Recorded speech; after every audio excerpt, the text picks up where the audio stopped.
Our first problem comes from an anonymous viewer who is feeling like the family doesn't appreciate him or her, and it all came to a head on Thanksgiving.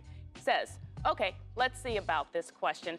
Family of 6 sitting around Thanksgiving dinner, and as our usual question to start a great dinner conversation, I said, okay, it's time to go around the table, and everyone mentioned something they are thankful for.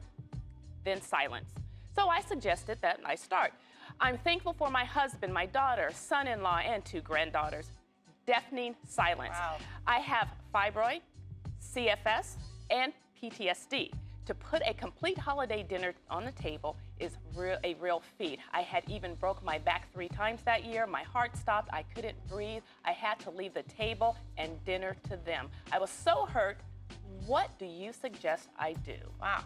Anonymous. It's an interesting story. Yeah, I get what she is saying, or he. Yeah, she's obviously very hurt by the fact that her family couldn't think of one thing that they're thankful for. I do wonder that. I mean, some people have a hard time vocalizing what they're thankful for.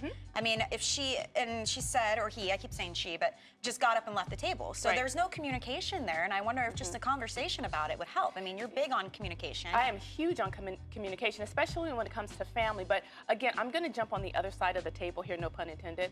But I believe that when you have expectations in a relationship, you set yourself up for a lot of hurt, a lot of pain, and a lot of frustration.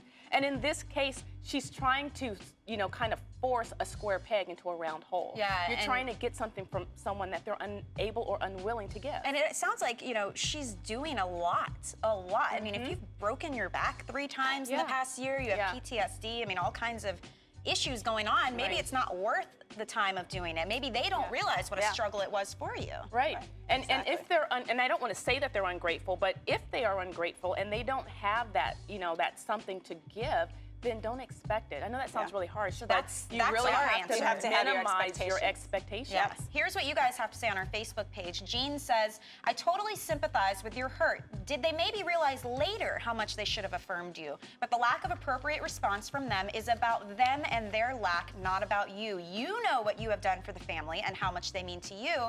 You need to focus on your reality, on what you have done with and for them in love, not on their bumble. The bumble is their shortcoming, not yours. Nice. Monarca says, quite short and sweet. Next year, take yourself on a cruise alone. It might not be such a bad idea. Not a bad idea at all. All right.